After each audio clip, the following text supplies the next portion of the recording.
कांग्रेस महासचिव श्रीमती प्रियंका गांधी वाड्रा ने सरकार पर निशाना साधते हुए लिखा है कि आंकड़ों का झूठ एवं सरकारी दिवालियापन। अपने फेसबुक पोस्ट में उन्होंने लिखा है कि कोरोना महामारी में लोगों ने सरकार से आंकड़ों की पारदर्शिता की आवश्यकता स्पष्ट की थी। ऐसा इसलिए ज़रूरी है कि आंकड़ों से ही पता लगता है बीमारी का फैलाव क्या है, संक्रमण ज़्यादा कहाँ है, किन जगहों को सील करना चाहिए या फिर कहाँ टेस्टिंग बढ़ानी चाहिए। इस पर अमल नहीं हुआ। उन्होंने सवाल पूछा, इसके लिए जिम्मेदार कौन? विशेषज्ञों का मानना है कि पहली लहर के दौरान आंकड़ों को सार्वजनिक न करना दूसरी लहर में इतनी भयावह स्थिति पैदा होने का एक बड़ा कारण था। श्रीमती प्रियंका गांधी वाड्रा ने लिखा है कि जागरूकता का साधन बनाने के बजाय सरकार ने आंकड़ों को बाजीगरी का माध्यम बना डाला। और उसके कुछ नमूने देखिए। सरकार ने शुरू से ही कोरोना वायरस से हुई मौतों एवं कोरोना संक्रमण की संख्या को जनसंख्या के अनुपात में दिखाया, मगर टेस्टिंग के आंकड़ों की टोटल संख्या बताई। आज भी वैक्सीनेशन के आंकड़ों की टोटल संख्या दी जा रही है, आबादी का अनुपात नहीं, और उसमें पहली व दूसरी डोज को एक में ही जोड़कर बताया जा रहा है। ये आंकड़ों की बाजीगरी है। कोरोना वायरस से जुड़े तमाम आंकड़ों को केवल सरकारी चैम्बरों में कैद रखा गया एवं वैज्ञानिकों द्वारा पत्र लिखकर इन आंकड़ों को सार्वजनिक करने की मांग के बावजूद भी ये नहीं किया गया। श्रीमती प्रियंका गांधी वाड्रा आगे लिखती हैं कि उत्तर प्रदेश जैसे राज्यों ने टेस्टिंग के आंकड़ों में भारी हेरफेर की। सरकार ने कुल टेस्टों की संख्या में RT-PCR एवं एंटीजन टेस्ट के आंकड़ों को अलग अलग करके नहीं बताया। उत्तर प्रदेश में एंटीजन टेस्ट एवं RT-PCR के बीच 65-35 का अनुपात था। इसके चलते टोटल संख्या में तो टेस्ट ज़्यादा दिखे, लेकिन वायरस का पता लगाने की एंटीजन टेस्ट की सीमित क्षमता के चलते वायरस से संक्रमित लोगों की संख्या का सही अंदाज़ा नहीं लग सका।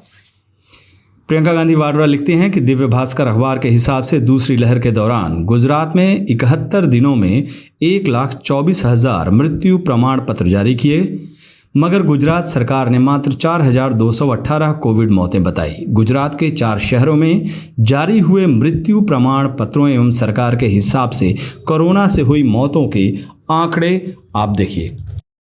अहमदाबाद में 13,593 मृत्यु प्रमाण पत्र जारी हुए, लेकिन सरकारी मौतों के आंकड़ों में 2,126 ही मौतें हैं।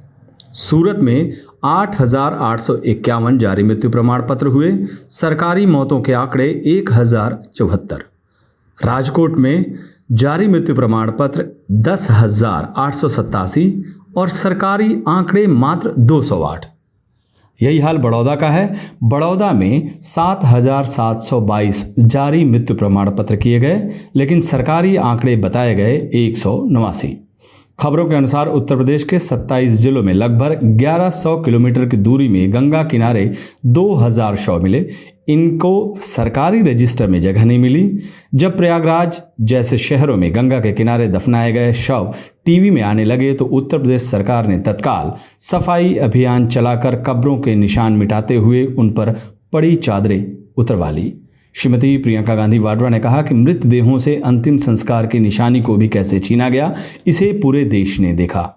उन्होंने बताया कि एक खबर के अनुसार उत्तर प्रदेश के 6 शहरों वाराणसी, गोरखपुर, लखनऊ, कानपुर, झांसी एवं मेरठ में सरकारी आंकड़ों में कोरोना से हुई मौतों एवं शमशानों के आंकड़ों में काफ़ी अंतर मिला।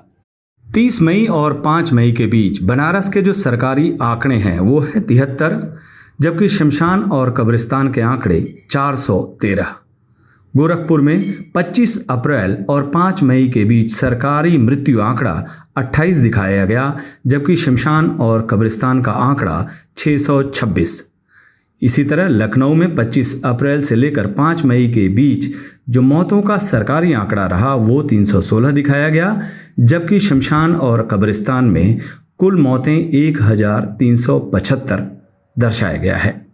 25 अप्रैल और 5 मई के बीच कानपुर में मौतों का सरकारी आंकड़ा 260 है, जबकि कब्रिस्तान और शमशान के अगर आंकड़े देखें तो उसमें 955 दिखाया गया है। यही हाल झांसी का है। 25 अप्रैल और 5 मई के बीच सरकारी आंकड़ा 118 दिखाया गया, लेकिन असली में शमशान और कब्रिस्तान के रिकॉर्ड में 808 लोगों की मृत्यु को दिखाया गया है। मेरठ में 25 अप्रैल 5 मई के बीच सरकारी आंकड़ा मात्र 55 दिखाया गया, लेकिन अगर शमशान और कब्रिस्तान का रिकॉर्ड देखें तो उसमें 265 लोगों की मृत्यु हुई है। श्रीमती प्रियंका गांधी वाड्रा ने कहा है कि सरकार आंकड़ों को बाजीगरी का माध्यम बनाना चाहती है या कोरोना को शिकस्त देने का एक अहम हथियार। श्रीमती प्रियंका गांधी वाड्रा आगे लिखती हैं कि आखिर क्यों वैज्ञानिकों द्वारा बार बार मांगने के बावजूद कोरोना वायरस के बर्ताव एवं बारीक अध्ययन से जुड़े आंकड़ों को सार्वजनिक नहीं किया गया, जबकि इन आंकड़ों को सार्वजनिक करने से वायरस की गति और फैलाव की जानकारी ठीक तरह से होती और हजारों जानें बच सकती थीं। उन्होंने कहा कि केंद्र सरकार आंकड़ों को अपनी छवि बचाने के माध्यम की तरह क्यों प्रस्तुत करती है। क्या इनके नेताओं की छवि लाखों देशवासियों की जान से ज्यादा महत्वपूर्ण है? सही आंकड़े अधिकतम भारतीयों को इस वायरस के प्रभाव से बचा सकते हैं।